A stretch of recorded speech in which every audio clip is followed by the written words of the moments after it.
Welcome to my presentation for K12 Online titled Changing a System, Network-Centric Learning Communities. This is part one, and we're looking at the setting for this story. And my name is James Folkstad. I work in the School of Education at Colorado State University. As I mentioned, the format is three podcasts, and they're 20 slides apiece, 20 seconds each. After that, I'll stop talking, and I'd like for everyone to go to switchspace, switchspace.wikispaces.com and discuss. So to start the story, we're really experiencing a systemic change, upheaval, and realignment in a very hyper-competitive and self-organizing environment around the globe.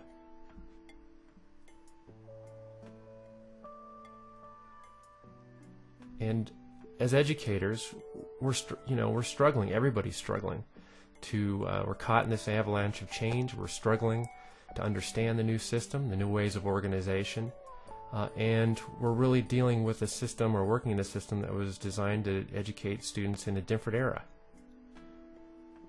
So, as students and as teachers, if we don't learn and we don't push ourselves to learn how to survive this avalanche, we definitely jeopardize our advancement.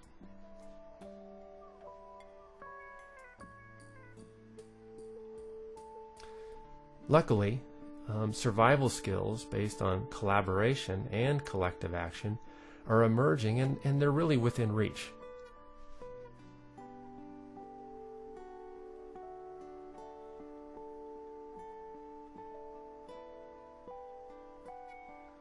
So educators and students can survive this avalanche of change. We can survive this by actively building our own systems, our own environments, by decentralizing and then aggregating our actions.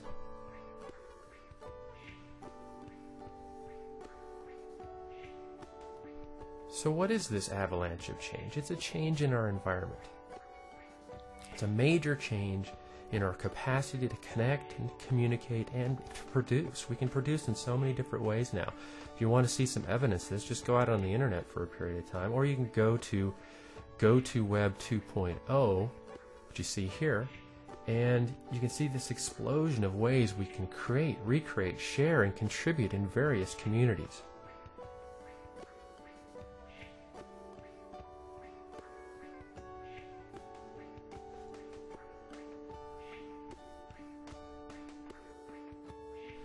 As this avalanche comes upon us, many popular authors are writing books trying to describe how to deal with the complexity, how to work to understand and how to deal with the complexity that's brought on.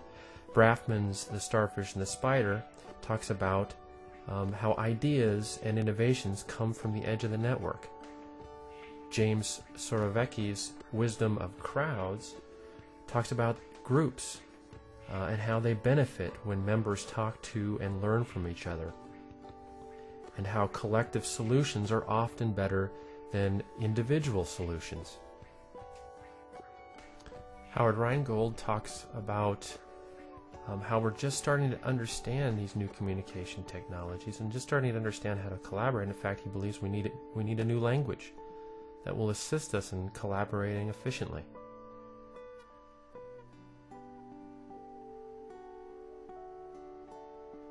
And David Weinberger's Everything is Miscellaneous talks about how we're inventing new principles of organization that help us make sense of this new world of information, help us keep up with the avalanche of information that we're experiencing. The U.S. military is studying these forms of organization that these authors are talking about. They call them the edge organizations. They're decentralized, focused on free flow of information and sharing of knowledge.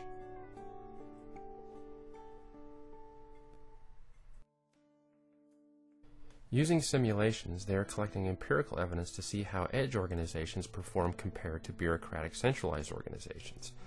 They are placing each organizational form in an industrial era context, which is before high degrees of connectivity, and a 21st century context, which has high connectivity.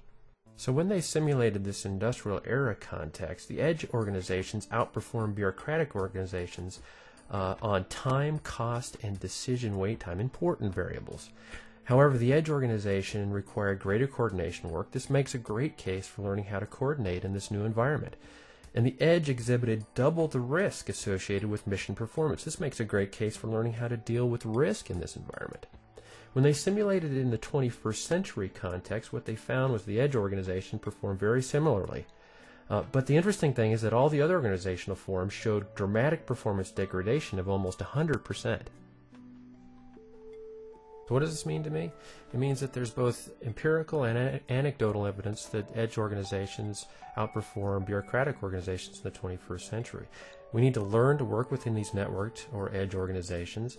We need to think about risk, how to minimize risks associated with it, and how to work and coordinate our actions. So like it or not, we're all caught up in this avalanche, this upheaval in economics, as commerce realigns itself in this hyper-competitive and self-organizing global space.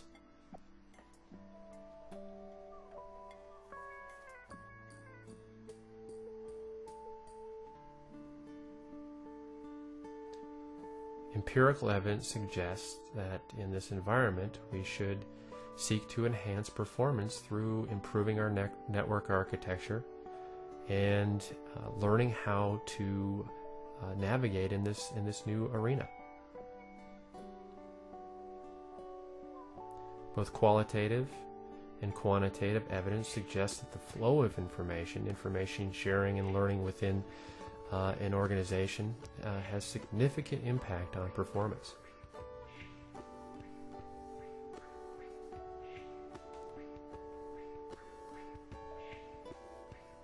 Wanted to leave you with some of the references in case you wanted to follow up on these at a later date.